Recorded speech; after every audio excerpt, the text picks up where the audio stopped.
our excellent panelists tonight. So I'm really pleased to introduce my colleagues, but also my friends, Dave Nagel and Bruce Potter. So Dave was a middle school and high school science teacher and an administrator in a very large district in Indianapolis before becoming an educational consultant. Dave's primary areas of expertise are in the areas of effective teacher and leader collaboration, assessment and feedback, and effective grading actions, both at the school and classroom level. And this book on which this webinar is based is Dave's second book on best practices in grading, and it does represent his evolution of thought on the topic. Bruce Potter is a school administrator from New York State with over 30 years of experience in education. He began his career as a classroom teacher, and he has been a principal, a superintendent, and a leader of a public school for at-risk and special education students who are identified by their home districts as future high school dropouts. His students had an 80% graduation rate. Both Bruce and Dave have expertise in the visible learning methodology, and they are co-founders of the Center for Collaborative Expertise. And with that, I will hand it over to them. Excellent. Sorry, Bruce. Appreciate everybody taking the time to jump in here tonight. And we know it's a busy time of year, especially as we're getting into post-spring break. So I know those of you on the East Coast like me, 6:30. Those of you in the West Coast, you're just getting out of school. So really appreciate being here. And I want to take a second before Bruce talks. The ability to get this book published is something I've had a lot of passion for a long time. And we're going to talk a little bit about John Hattie's visible learning. And so publicly, I wanted to thank Bruce because without him, I would have never brought this to life. So Bruce, I'll let you get us started. And again, appreciate everybody attending, or for those of you that are watching on the recording. Well, thanks, Dave. It's very kind of you to say that, and it's humbling. This is all of our work is grounded in John Hattie's research. As Dave said, he has a passion about grading. It's his second book. He's been pursuing this. I became very excited about this project because this is all based on what works best in schools. As you can see from the slide, John Hattie is honestly, it's the holy grail of what works best in schools. And he's got a career's worth of research that has turned into an evidence base of what works best. And there's many things that work. But with limited time, limited resources, how can we make this accessible to teachers to work smarter, not harder? And as we go through this platform today with what we are presenting, I was very humbled in doing this research. I was a classroom teacher for a number of years, and then as Jess said, I've been a school administrator.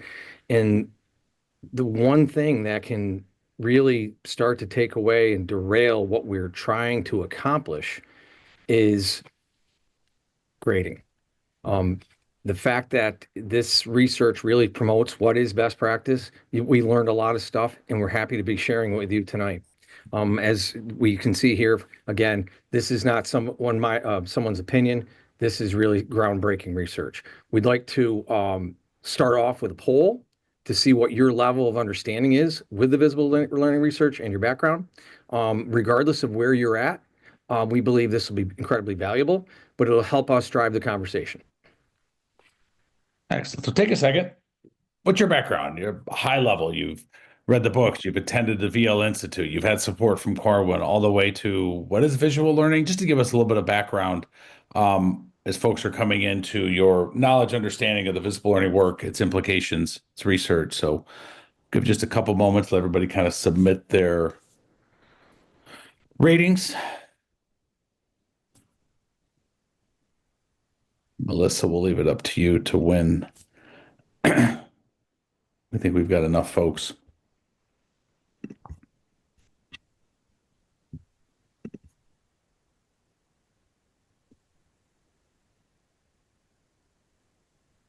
Awesome. So we're kind of across the board. And as Bruce was saying, those of you that are not as familiar with it, to those that you are, what John Hattie has done is taken about 60 to 70 years of educational research and reported out what has had a higher probability of working than not. We're going to dig into that a little bit tonight. And as we look at just the body of research there, in and of itself, it challenges us to be able to acknowledge what does the evidence tell us. And everything that John did in his research was related to developing learners, and respectfully. That obviously applies to those of us who are working with students and thinking about them, but also us. And so Doug Fisher, Nancy Fry, and John Hattie, when they wrote Developing Visible Learners, came up with these 6 traits of a visible learner. And what I love about a list like this is it makes it impossible to argue with me logically. I always try to set up an argument where you can be cynical, and if somebody's being cynical, there's no reason to have an argument. But it's really hard to argue that these aren't the things we want for our students, obviously for our teachers. And so we have to challenge ourselves and say, what actions are we contributing to as adults that are leading to or possibly taking away from these 6 traits of a visible learner? And when John summarized all of his research, one of the things that is very important when we look about this work around grading is the kids are in charge. They always have been. The number one influence in the learning of any individual is the student themselves. But after that, if we take the principal, the school, the peers, the home life, combine them, it is not even close to the equivalent of the classroom teacher. And so this work really, obviously, it has leadership implications in terms of how we think about grading and feedback. But for those of us that are in the classroom with my own domain of my 25 elementary students that I might teach all day long, or as a secondary teacher like Bruce and I were, that will have 150 over the course of the day, the greatest impact is from us. I do want to add one footnote. When John came out with this research, and he has said time and time again, in fact, we included it in the book, that it hasn't changed, I did challenge him on one thing, because if the teachers are absent, the place slows down. If the principal's absent, nobody notices. But all of you that are in schools, you take a secretary out of the building and the place is going to shut down. So I'm not quite sure how they didn't make FaceTime, but a little bit of levity there. Bruce, talk to us about the importance of this work not derailing the great work of developing visible learners. Well, that's the whole thing, Dave. With your list that you just had up, the research is solid, as John has outlined. We need students to own and drive their own learning. But in our quest for that, how we design all of the experiences, everything that goes into it, no teacher is intentionally wanting to hinder student progress. But unfortunately, there's a lot of interpretations about what goes into a grade. And if we don't have clarity about what it actually means, then we already have a false start. But if we're taking the frame of we want to promote great learners, that grading should support learning, it's not a final judgment, it's there to guide it, then we really need to lean on the research. But again, like I said, there's no teacher that's intentionally wants to derail or inhibit a kid. But an easy example that stands out from that list you just shared is a visible learner can see errors as an opportunity to learn. But if that's the case, we can't grade too early, because then we've told them the opportunity is over. Obviously, there's not, the timeline isn't limitless for learning, because grades are due, and there's, we will get into a lot of the pressures that teachers face. But there are things that we do through our systems of how we're currently working, just from a lack of understanding what really promotes a great learner. Yeah, absolutely, Bruce. And I think I saw someone a second ago in the chat that their school was a visible learning associate school. Congratulations. And all of us know who have done this great work around thinking about how we apply the research into practice. Like Bruce is saying, this is the one thing that can absolutely derail everything else we do. And we have to challenge ourselves with our own actions. If I tell the students, listen, I want your best effort today, but yesterday the kids are saying, you told us if we hand in our homework, even if it's atrocious, we get 30 points no matter what. Those are incongruent with developing an effective learner. So this doesn't mean we're going to disrupt everything that we think and talk about related to grading. And one thing that Bruce and I talk about in this text, and I did in my first one, kind of as a metaphor, in Major League Baseball, for example, they do allow instant replay now, except balls and strikes. And so at the end of the day, we're very unequivocal. The classroom teacher makes the final decision when it comes to grades, because there's so many things, respectfully, that we see and know. But how are we challenging our practices and asking ourselves, is what we are doing leading to more of what we want in terms of learning, achievement, desired behaviors, or is it pulling us away from that? And so we have to change the narrative around grades, which is why the subheading for the text was learning with fluidity, not finality. And all of us have been in situations where we've been quote unquote graded. Grades are not bad. They are not evil. Certainly one of the people we respectfully, metaphorically, but also literally in some sense genuflect to is Tom Gusky and all his great work. Grades have the ability to be powerful. We're making sure that it doesn't become always this ending point and we move on. So, Melissa, this is a perfect time to do one more poll. She's going to pull it up around where we're coming to this session tonight. What are your challenges related to this? Obviously, we've got a plan.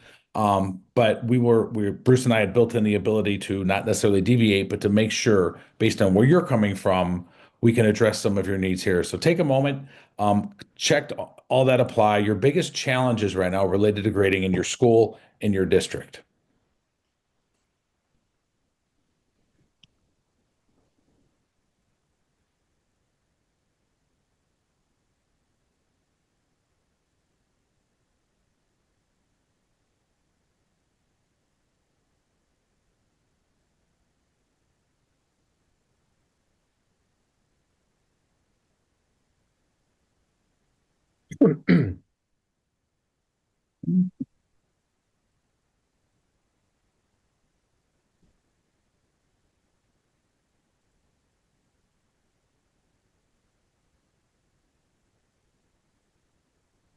Excellent. So let's see what those results are.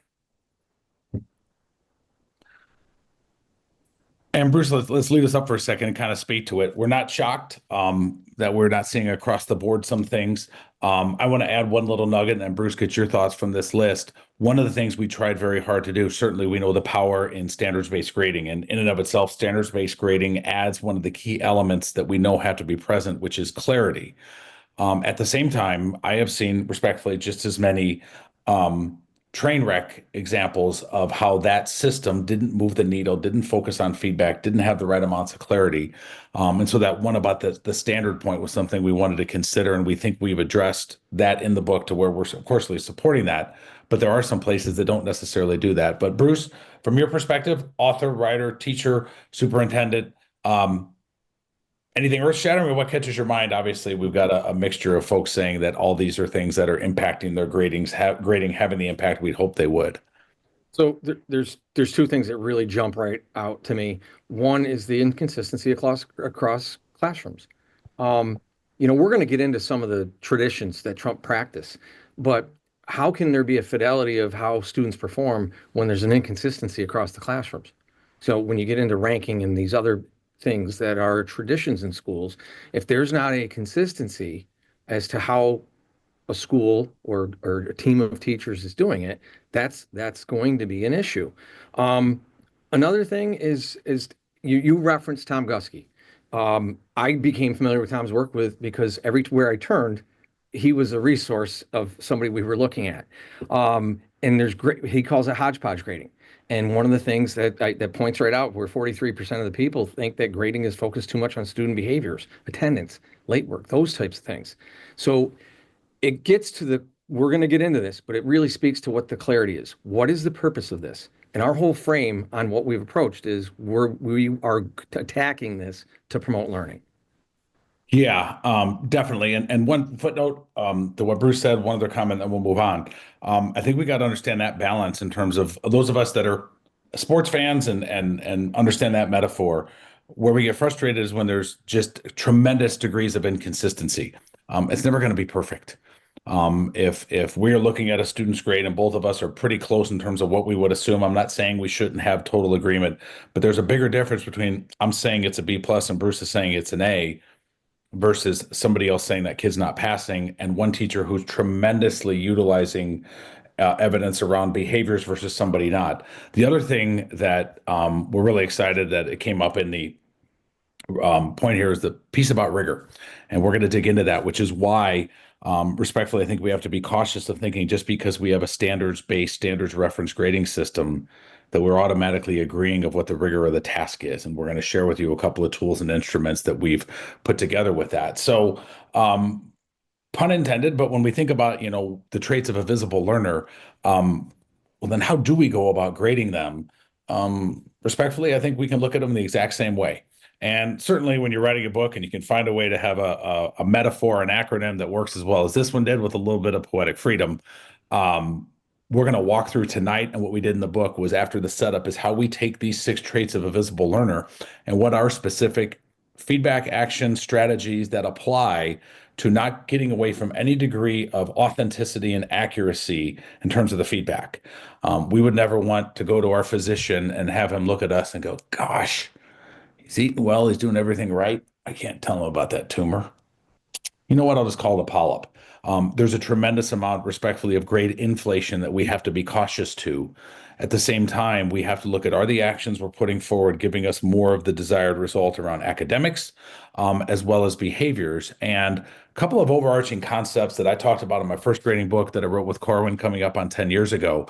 And I want to preface this by saying 10 years ago, I talked about this, so it wasn't a COVID thing, but if we eradicated smallpox, we can eradicate the average. And thinking about all of us who have bad days and off nights. And I think the Ohio State football team had a pretty bad day the Saturday after Thanksgiving last year in Ann Arbor, no offense.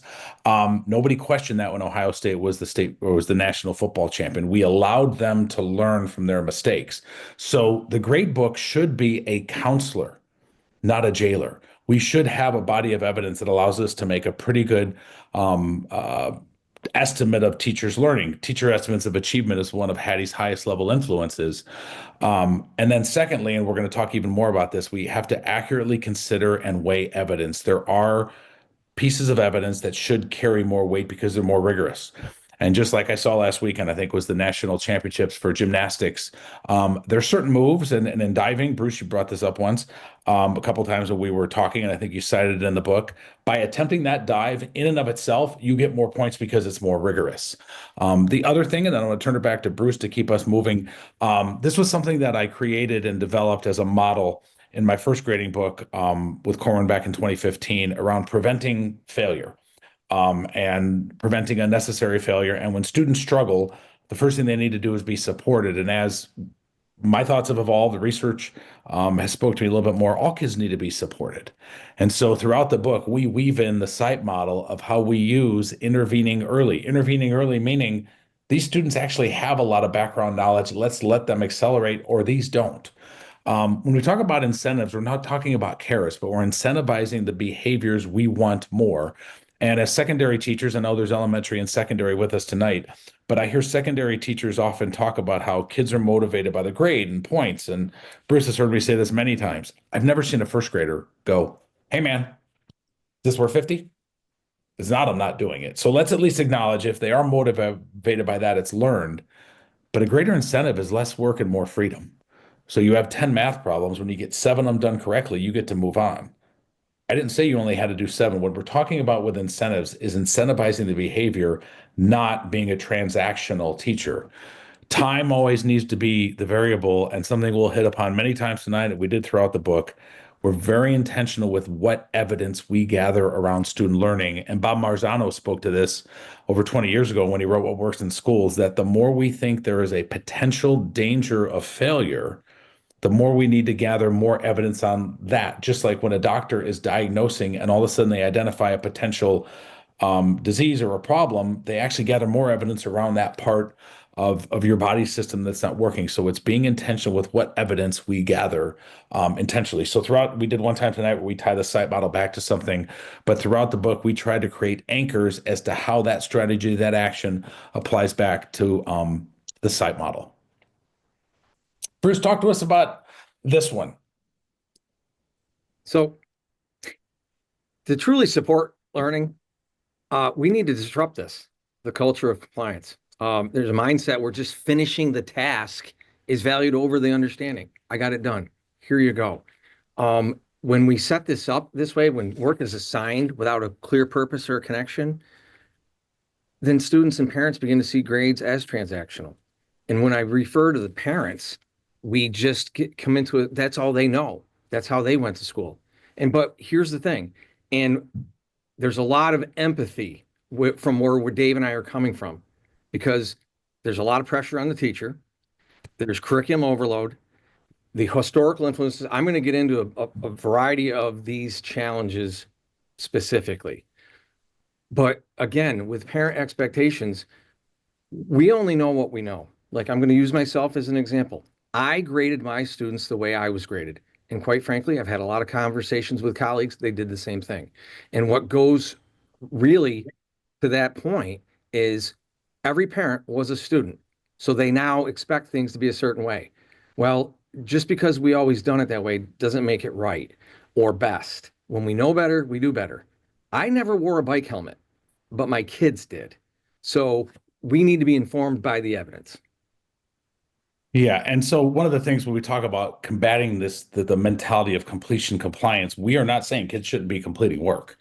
And respectfully, this is not something that we need to just check. One of the things that Bruce and I were very passionate about, and not saying that we have not a great degree of humility. We feel like we're standing on the shoulders of many giants before us around the evidence around grading, but what has evolved in 2024, 25.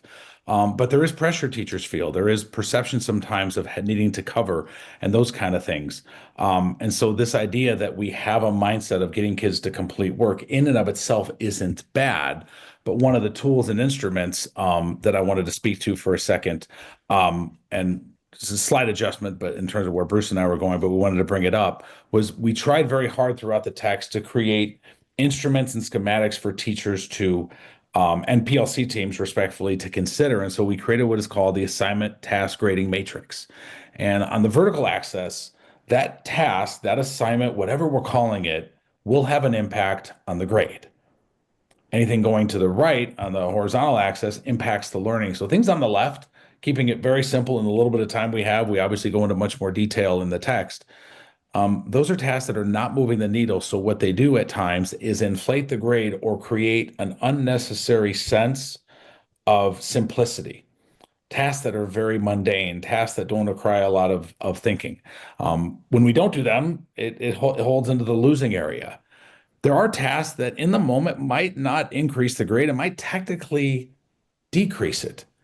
But we learned that we're not as strong at citing textual evidence, or as a teacher, we've learned what our next intervention needs to be. Thriving is when it's hitting both. And again, I'm going back to the football metaphor. We reward in sports and many other places success over time from learning from feedback. One thing that we also delineate about in the text is there is a difference between a busy sheet and a power sheet. Just because it is on a worksheet doesn't make it in and of itself bad. And certainly, we know worksheets don't build dendrites. So one of our amazing colleagues, Marcia Tate, put that work together. She was talking about making sure it wasn't a busy sheet, but so a little instrument that allows teachers and teams to consider what is the merit of that task, because the more relevance and merit it is, the more we're going to have engagement. And so how are we making sure ones move to the right? And the only other comment I want to speak to this is John Almerode, who Bruce and I mean, we couldn't be more honored that our bookends of the forward and the ackward were written by two of the most brilliant people we've ever met. John Almerode, college professor, obviously huge impact the visible learning work with Corwin, talked about this at the collegiate level with his colleagues and things. And so just in a way, going back to what Bruce was sharing around the concept of completion compliance. So how do we think about the tasks that do need to quote unquote be completed versus am I just assigning it to put it in the grade book and every kid ends up having the same assignment is insane. Every kid having a different assignment is a little bit more insane, but we wanted to speak to that now. And a couple other points, and then I'm going to turn it back to Bruce. Overarching concepts that we know we did not discover, but we highlight very clearly, pun intended, clarity has to be first. And we use this visual as a metaphor. Is there's a lot that come at teachers in a classroom that are related to behaviors, academics, social and emotional things. The most important thing we can do is make sure that we are clear not only on what we are assessing, how we're going to assess it, but communicate that to the kids. This isn't a poll, but I want to ask a question and ask the audience to participate in the chat. So respond to this question. When I say average, I don't mean any disrespect, but your everyday kid, any classroom, any school in America, comes home and their mom and dad say, how did you get that grade? Or how did you get a C? What is the go-to response from most students? Type in the chat. Thank you, Christine, because they're not lying. I agree, Tara, that comes up. They're not lying. I don't know. So grades should not be a Ouija board. And part of what we talk about is how when we have clarity and we assign the value, weight, those things, for lack of a better term, make liars out of those buggers. It should demystify the grading process. And on top of that, we talk about This is something that as leaders, administrators, coaches, it has to be the same thing for teachers. There shouldn't be this wonder and myth of what's happening to me after my observation, after an opportunity to get some feedback. We want to create clarity so that the target is clear. And some research that we lean on for this, I'll let you kind of digest this from Wheelis that's been around now for over 50 years on what's called receiver apprehension.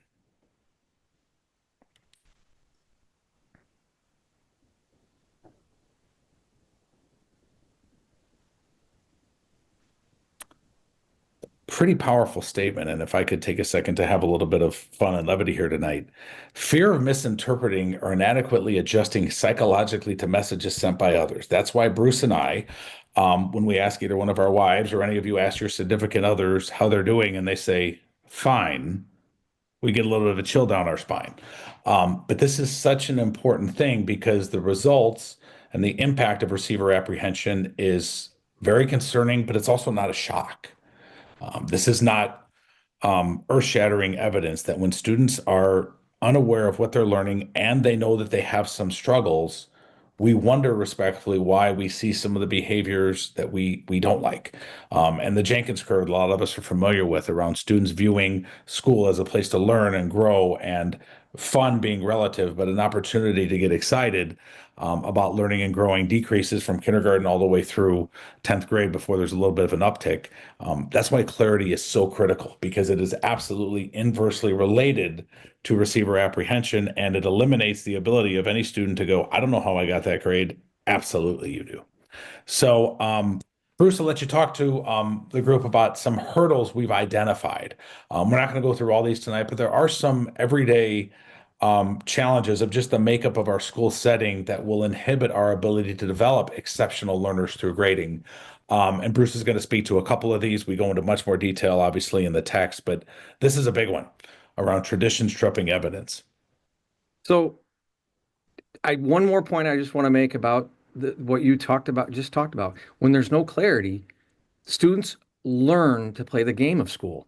And that's why the gathering or collecting of points takes away from the actual learning. And it speaks to a lot of these things that we have going on right now. So the traditions trumping evidence, the single letter grade, they're widely understood, but with the lack of specificity, needed to guide any improvement. They're familiar, they're culturally ingrained, but going standards based can be much more informative, but there's holes to that as well. Because Dave just had the assignment task matrix up. What are they actually producing? We've created a tool that we will get to in a few minutes that will really help provide guardrails, create excellent planning and clarity for you and the kids. Another tradition is homework. See, it was originally intended to be deliberate practice, which is excellent. But if they're taking it home just to finish classroom work, now they're learning on their own. So research shows this is common in high schools where it replaces direct instruction. And that undermines the purpose of deliberate practice. Now I'm going to hit one that is a sacred cow for a lot of people. Sorry, Bruce. Oh, sorry. No, please. The valedictorian. I just read an article the other day in Ed Week, how some of there's schools that are really understanding that this is becoming more of a problem than anything of pride. Kids who are basically becoming sick over just trying to get those percentage points to beat out someone else. And it becomes a competition. It's not about learning. It's about where do I rank against somebody else. And Bruce, sorry if I could speak to that. You know a valedictorian, don't you, Dave? Yeah, I do. I sleep next to one every night. And she's still mad that she lost 7 points. But I wanted to speak because I talked about this in my first grading book. We are not accusing or challenging any mores and just cultural things that happen in certain districts. There's certain communities that to get rid of valedictorian would be political suicide. Well, then we don't. When I was publishing my first book, I cited a district in Northwest Indiana, Tri Creek Schools, Lowell, Indiana, that said, you know what, we have too many kids that are basically opting out of taking rigorous, challenging classes because they don't need to. And so what they did is said, as of this year's eighth graders, through high school, we are maintaining the current status quo. The current seventh graders, when they get to their senior year, we're going to have similar like they do in college. Magna cum laude, summa cum laude, high honors, et cetera. And so the point being, there might be some traditions that we have to maintain but we just have to push ourselves a little bit around. Is that really moving the needle of learning? And have we evolved as a profession? But if you were sitting there as a leader, district administrator saying that would be political suicide, well, then of course we don't need to eliminate the valedictorian salutatorian, but there is possibly a way to have a bar that everybody reaches that shows high degrees of excellence that doesn't become this respectful rat race between point one and point, one thousand. And the College Board cited this a couple of years ago, what academic, and we all know this, what academic advisors and things at the college level are looking for. GPA is an element, but it's certainly not what it used to be necessarily. Bruce, I'll just kind of take this one as we kind of keep going. We'll leave this QR code up as we look at the time. We obviously had a plan for getting through more than we will in an hour, but there's also some commonly held beliefs about grading. And when Bruce and I were first working through this, we were thinking about calling them myths, but they're not. And each one of the commonly held beliefs that we talk about, there is some merit and potential opportunity to defend that. For example, every student, it makes more sense if every student has the same assignment every night. That doesn't come from a bad place necessarily, but there's definitely some counterpoints to consider. And so that is directly from the appendix. In each chapter, we talked about a few commonly held beliefs. And we have found, working with schools already around this work, that there's a great opportunity to just have a discussion around how our beliefs don't need to necessarily be viewed as bad, but are we making sure that they are driving the behaviors in ourselves that are bringing out what we want most in our kids? And so there's obviously a link to that. The other thing, and I want to speak to because as I'm looking at the time, we also highlighted 4 what we call core grading actions.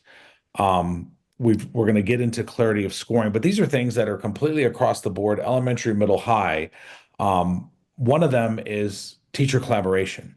And Bruce is going to speak to us for a second about this. What we mean about collaborating around grading, we don't mean people sitting around grading papers. Bruce, talk to the group about what we mean about collaborating around grading. So what Dave referred to, if teachers are actually grading papers, that's a faculty meeting, not Correct. collaborative scoring, or collaborative grading. So rarely in PLCs or in any other formal setting are folks really focusing on grading practices. There's just some things that people don't talk about with each other, and we feel that the research supports that this is one of them. But in order to do this right, it should involve examining the impact on student learning, such as assessing task rigor. That really is a linchpin for what we're trying to promote here. It's the antithesis of collecting grades. It promotes what are the students trying to learn, how is the degree of difficulty or the cognitive challenge going up, and then measuring that, and planning actions to prevent unnecessary failure. So it's not, and as Dave said before, none of these things are malintent, or it's not about a free ride for every kid. It's what are we deliberately doing so that we are focusing on and promoting the ability for the students to be successful. Yeah, and this is where one of the things I talked about in my first graded book we did here, how we grade and the feedback we give students and how we assess them impacts each other. And so having conversations around the tasks and assignments that we're going to administer related to the clarity that we have, and then monitoring the degree of rigor that it entails with that task around how we weigh it, are conversations that are respectfully not something that should be just so foreign. We need to schedule them and have them, and also acknowledge that if this is a new conversation, we need to budget time so we don't get caught up in a balance between emotion and thought. Because this is an emotional topic that people have very passionate about, but it's got to be something that is embedded throughout the structure. We're going to spend some time now, between now and probably around 7:20, walking through a couple very specific examples related to each one of the traits. And throughout the book, what we did is we took the 6 traits of a visible learner, turned it into the grading acronym, but one that we want to probably spend as much time as any is early on with gauging their level of understanding. And the only way a learner will know their level of understanding is if there's clarity up front. And we also were very intentional with how to guide classroom teachers around looking at a series of tasks and a series of learning experiences that relate to surface, deep, and transfer, but also the solo taxonomy. One of the high level influences from John Hattie is lesson design. And thinking about that concept, John Almerode has a video on Facebook about that. And he talks about how we've all had this great idea that we've written down on a Wendy's napkin somewhere, but we had to intentionally think, where does it fit? And so with an elementary teacher, sometimes it's thinking, where's my reading block today, tomorrow, and Wednesday? When I'm with secondary schools, I'll ask them how long their class period is, and they'll say 55 minutes. And I'll say, no, it's not. You have a 110-minute class period with a 22 hour and 23 hour and 5 minute break. So I'm looking at from one task to the next, to the next, to the next. And I'm thinking about my lessons over the course of a couple of days and tying into, some of you might be familiar and some of you might be a little bit new, the solo taxonomy, where we go from that pre-structural understanding to that extended abstract and how our tasks align with those. So one of the things that we were very proud of that we created, and respectfully, when I first started this journey before Bruce came on as my co-author, I was doing a lot of work with John Elmer around this, and then John decided he would kind of stick on as an advisor, and he obviously wrote the foreword. But John kind of coaches on developing what we call the clarity of scoring grading guide. And what we've created is an instrument for teachers and PLC teams to think about how they create learning experiences to generate the right kind of evidence that applies to the surface level and the lower levels of solo into the deep and transfer level. And similar to Antonetti and Stice talk about the rigor divide, we call it the precipice of cognitive challenge. There is a place within a series of tasks that is a jump. The element related to grading that we tied into this was, as a guide, how we weigh that. And respectfully, this doesn't mean we are automatically talking into points or percents, and it automatically doesn't mean we are or not talking about standards-based grading. Somebody had put in the chat earlier, I saw 65 or some kind of percent. And one of the things that I like to say, I want to kind of challenge the group here for a second, and we'll do another kind of a chat poll. If a student had a grade of 84%, that's all you know about them, what grade is that? Just top of your head, someone has an 84%. What grade would you say that that automatically or probably by default equates to? 84%. B, sure. And I don't disagree, except I got to throw out this example. My oldest son plays college basketball at the University of Charlotte. He's about 6'9".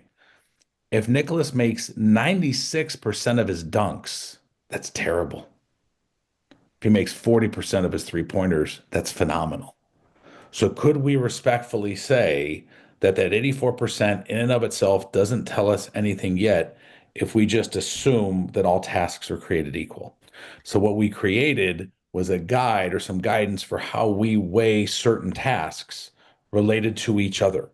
And again, this is a relative example. Bruce, I'd love to hear your thoughts. I feel like I've rambled there a little bit. There's obviously some examples. So here's the thing. You had mentioned before the Wendy's napkin piece and where does it fit? I'm actually working with a school right now, and we're using this as a guide for a unit template so that it's all laid out based on the priority standards. What are the success criteria for this unit? There may be 4, 5, 6 success criteria, and the unit may take 5, 6 weeks to go through. So then it's the reverse engineering of, okay, these are the things, the generative learning experiences, the work produced by kids that we will know they have learned it. And then we break it down. So when you talked about, well, how long is your period? It's 55 minutes. No, it's a couple days.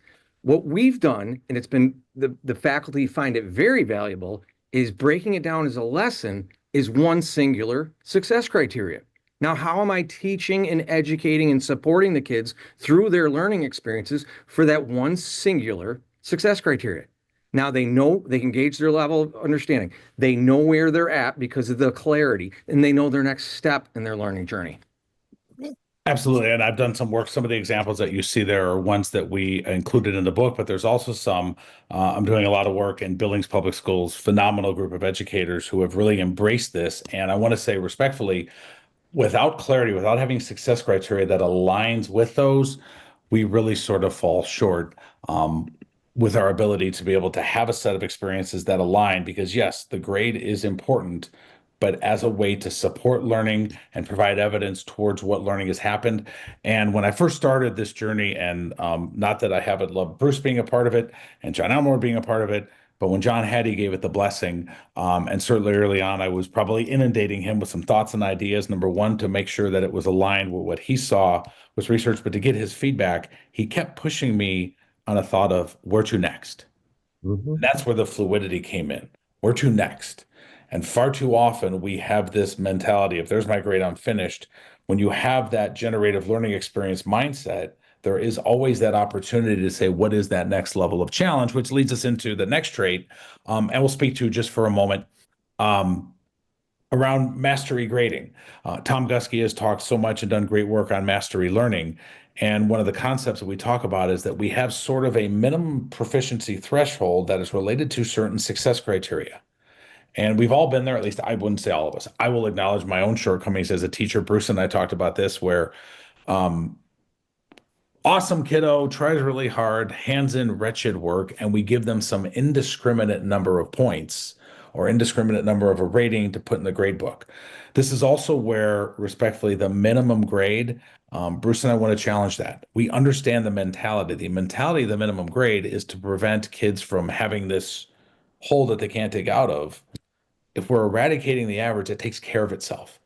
And far too often, the minimum grade screams to certain individuals, we're giving something away for nothing. As opposed to when your work is below a minimum level, you're going to get feedback. And in my own kids' district, and I've seen it many others, there's something in the backdoor version that parents can see that shows in progress. And this kind of speaks to another point that I'm going to make in a second. I, as a parent, have a different strategy when you've handed it in, but it's not up to snuff versus didn't do it. And then there's degrees of progress, and you could have partial and thorough. You can still use a point system if you need to, but there's degrees of learning that equate to success criteria and mastery. The other point I want to make here, because we talk about it in one of the later texts, is the report card in and of itself can derail a lot of things we're talking about. But could we acknowledge a report card is different in 2025 than it was when we were kids? My parents and myself had no idea what my grades were until mom went in and got the report card. I could check right now. And so the idea that grades are due, with the exception of a secondary school, a high school at semester where it's credits, or if it's trimester and we're changing classes, is there a difference between April 15th and 16th just because technically that's the report card time? We certainly don't think so. Adapting tools. I'm going to speak to this and then turn it back to Bruce. One of the things that we have to be able to acknowledge with our learners is how they have the ability to navigate what their next learning step is. And one of the concepts that we talk about are what are called training tasks. And the purpose of a training task is to assess the early surface knowledge, and the incentive is proficiency equals freedom. So we created this example. I was a former middle school science teacher and biology teacher. In a unit on genetics, heredity, probability, I better make sure you can multiply fractions. If we are going to write an argumentative essay, we better make sure that our students understand the concept of argument. And so the training task is an opportunity for kids to show the surface knowledge they need, and the incentive is less work. You move on to the more rigorous tasks. And it also helps me as a teacher know where is the intervention needed. It's a simple concept and it doesn't apply in every unit, but it really is a powerful way to let students know how they're adapting what their next learning step is related to certain surface level skills. Bruce, talk to us about determining and feedback and seeking errors as opportunities to learn. So again, one of the traits that promotes a great learner, promotes a visible learner. They need to see feedback as a tool for growth, not punishment. In order to support this mindset, strategies like amnesty days and single point rubrics encourage students to reflect, revise, act on feedback without fear of it impacting their grade, because it's really about the work. How am I progressing? And again, Dave had the visual of that tool of how to implement such a thing. But really, again, we have to avoid grading early. We have to avoid having it come across as a judgment that it's over.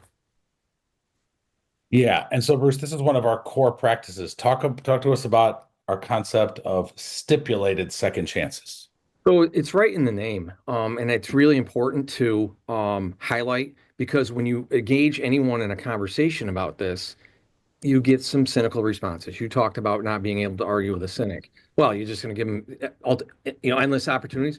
No, but it's stipulated. So, for example, I still have to pay my taxes. If I don't do it by April 15th, it's not like, okay, he doesn't have to pay them because he missed the deadline. What is that? And we really want to empower the faculty. It should not be more work for the faculty, but how are we creating scenarios where there is a stipulated second chance? Some folks, the traditionalists would say, well, that's not fair. He didn't turn it in by Friday. He should get a 0. Mary turned hers in. Well, Mary has a free weekend. He's got to do his work over the weekend because I've given him an opportunity to extend that. Or like I referenced amnesty days, where it's an organized, specific event about what criteria are you asking of the children to produce that demonstrates learning. Because good ideas can go awry. We don't want to just have a makeup day and they're scribbling something down in October at the end of the month because grades are due that they missed on September 10th. That assignment is lost. It's irrelevant. So, but what is purposeful learning that can help move the journey forward, but they're doing the work. They're being held accountable, but it's relevant. They're not just in the library with a bunch of other kids scribbling things down after school because they just need to turn something in to get those points. Yeah, I want to stay on this one for a second. I know we're getting short on time, so we might not get through some of the things that we had planned for, but I want to ask another kind of poll question in the chat. What do you call someone who passes the bar exam on the 9th try? What do we call that person? Correct. Or maybe we call him my cousin Vinny. A little bit of levity there. But what we would also call them is someone who's resilient. We would also call that person who's got perseverance. And so the concept of a stipulated second chance is that it is not just this automatic redundant test taking. If there isn't any accountability, it promotes complacency.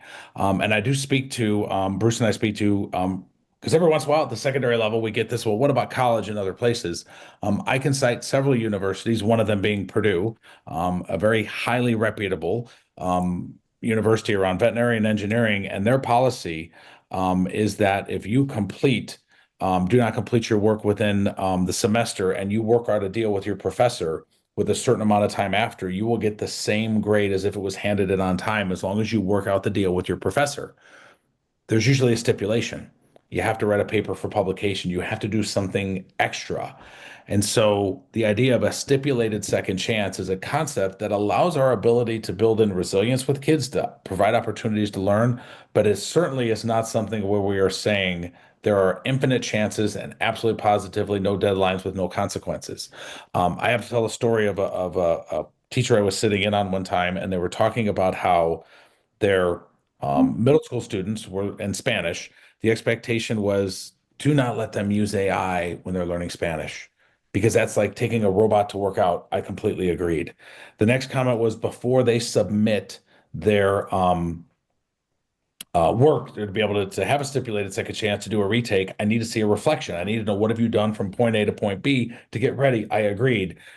And then this person added in the comment that, but I tell my kids, if you take a second assessment and you get a lower score, I'm going to count the lower one. You lost me. You've de-incentivized the risk taking. And so I only use that example as how we have to kind of consider the choices and things we make. If I'm a high jumper or a long jumper and I get a certain jump on the first one, I still keep trying because I'm going to keep that one there. If I thought I would lose that, why would I try again? So we can have these great ideas that could immediately derail the risk taking because of a mindset or belief. So one other point, and then we're going to pause and let Olivia take over with questions. But around evaluating their progress, we wanted to come back to the visible learning research, which is where we started today. Kids being able to evaluate progress, and the metaphor on the screen is similar to how what we expect in life. We do not grow in a straight line. There's always peaks and valleys, but we want an upward tick. There's a couple of influences that we can really challenge ourselves on. One is perfectionism. And for my elementary colleagues, when I mean elementary, I mean primary K1, 2, which is where perfectionism often begins in terms of a mindset. We need to stop over celebrating 100%. Because if a kid gets 100%, that literally means one thing: it was too easy. Now, the student shouldn't have to feel bad about it, but that's great. What do you think your next learning step is? And when we create a culture and a mindset of that, unless I got perfection, I did something wrong, is what we have to eliminate. Tara Howard, one of my dear friends and colleagues who's on the session tonight, I couldn't agree more with your comment about I don't want an 84% pilot flying my plane. Couldn't agree more. I also don't want somebody who only gets 100% on the simple tasks. And I was with an audience one time, and as you could imagine, grading brings out passion in people. And somebody wanted to take me to task and say, how many mistakes do you want your Delta pilot to make? As many as he or she needs in the simulator. There's degrees of becoming a Delta pilot, and there is a gap between seventh grade math and Delta Airlines. Let's at least put that one out there. Yes, we want them to have a level of competency, but if they aren't being perfect in their practice attempts, and then that conveys to them that they're not a good learner, they're never going to get to be a captain. So this isn't taking away from the expectation we have to be summa cum laude, to get an A in a AP course, and all those expectations of performance. This is what will prevent them from ever getting there because they don't have a chance to try. And then the other one related to that is frustration, which is a really good tie back to why receiver apprehension happens. When I am unsure of what the expectation is of me, and this research is very powerful when you dig into it, because the testimonies and some of the examples that were cited in some of the sub studies were related to students that were academic honors and struggling learners. I'm an academic honors diploma person. I have a lot of skills and competency, but I am not sure what my next step needs to be because the teacher is keeping that away from me. So I don't know what to do next, or I'm a learner who's struggling and I don't know what to do next. So we want to be respectful of time. Olivia, we're getting close.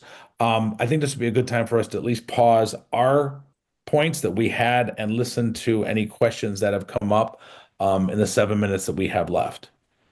Super. So we do have one other little piece I wanted to make sure as we wrapped up, and any questions in there. But Bruce, the last trait, being successful in teaching others, I wanted you to have a chance to kind of speak to that element, and then hopefully a question or two will come up, but we still have 6 minutes. I just wanted to make sure we got that in there. But talk to us about peer grading, which is one of the main strategies we talk to related to students being able to teach others. Absolutely. Number one, it builds confidence. So I think all of us as educators can understand when we really truly know something, we can teach someone else. So that's really the holy grail of where we want our visible learners to be. That there's 6 traits. This is the 6th trait. And it's not just, I want to really highlight something here. It's not just for the bright students. How can we create experiences and scenarios within our classrooms where some of the other students who've developed some form of proficiency or mastery can work with a peer on that? It doesn't always need to be the highest achieving student that's hosting some form of peer group. And I think, again, I'm guilty of that. These are so many practices that I've learned about through our research that I wished I knew better. One of the things I wanted to highlight, Dave, as we were talking before, there's 2 words in life I think we should be careful of: never and always. And what I mean by that is all the stuff that we're talking about in the book, all the core practices and the strategies and the interventions, ultimately the kids will receive a grade. I don't want anyone to think this is Pollyanna and foolish, that it's just, we do have deadlines. There is the end of the year. Absolutely. And so just to speak to this, and then Becky, I want to get your question. We go into a much more detailed depth. This isn't, hey, Bruce, great Dave's paper, and you guys are buddies. So, but it was very structured. And in the studies, when there was clarity, there was that degree of blind analysis. What the teachers found is that the kids were actually as accurate as they were around the things that they were grading them on. Certainly, there's elements where we're not just saying kids get to turn in their own grade. When John first reported his research for assessment capable visible learners, he called it self-reported grades, and there was a myth that the kid gets to go at semester time, give me a B plus. nah, you know what, give me an A plus. And I want to supersize that with some good behavior. This was as much around feedback related to success criteria, but the students were actually very accurate. And it was something respectfully, like Bruce said, saved time and allowed students who might not have been in that upper echelon perception of the teacher that opportunity to teach. Bruce, I'm going to read the question, and I'll let you speak to it after my thoughts, but I appreciate Becky. It says, do you feel percentage-based grading, if aligned with these concepts, can develop intrinsic motivation in learners? Love the question. I always want to go to what does the evidence say? And one thing that is very clear in the research around self-efficacy is students feeling that they are in control of their learning. I do not believe that we have to automatically abandon that concept of number percentage point grades because that's how a lot of folks think. Respectfully, where I think we have missed the mark is we've had this belief that 90% in and of itself tells us something without the rigor of the task. And if we are looking at the rigor of the task and the body of evidence of where is that learner today, not where they are as a body of all their mistakes, all their sins, all their shortcomings to get to an average, the accuracy of where they are today. And one footnote, then I'll let Bruce speak. I was working at Bell Gardens High School in California 2 years ago, and Bruce mentioned what we call amnesty days. The concept of amnesty days comes from the term amnesty, which in its Latin root means to forgive the penalty. And the teacher was saying that she does these a lot. And she said, I was wondering if I'm doing them too much. I said, tell me more. And she said, but I feel like every time the kids get caught up, they stay caught up and they stay more motivated to continue. And I said, you just answered your own question. So, Bruce, any thoughts to that question? Because we're about a minute away from our time around these ideas being intrinsic motivators for kids to continue to thrive as learners. Sure. We've hit on clarity a lot tonight, and I think there's the clarity of what does that 90 or 94 or whatever percentage grade mean? Meaning, is it you can have a standards-based approach with a number. It doesn't include their participation and attendance and all these other things. But if it's just about the academic learning, you can make the argument whether it's a 3 or an 85, you're you're focusing on the learning, but there has to be the clarity of it. And to Dave again, what he said, and I'm honestly all on with the rigor. What the clarity of what did that accumulate? It's, how did we get there? Because again, when Dave spoke about that, whether it's a spelling test or wherever, we're focusing on 100. Is it just the easy stuff? So I think it's those pieces that are really important. Awesome. Olivia, we can't thank you so much. Jessica for setting it up, Melissa for doing the background and the Zooms, and all of you who've given up a little bit of your Wednesday evening or afternoon, or if you're watching the recording. But any final comments from the Corwin side? And we could not be more honored to publish this book with Corwin, who we believe passionately is the leader in educational, professional development, learning opportunities, not only in the United States, but worldwide, which is why John Hattie partners with us. And thank you so much. And, thank you for joining us tonight. It was great to hear from you both. If anyone has any questions that didn't get answered today, feel free to send those to us at info@corwin.com, and we'll go ahead and get those answered for you. But yeah, thank you again to Dave and Bruce, and thank you to everyone who joined us today. Have a great rest of your week. Excellent. Thank you very much. Goodbye.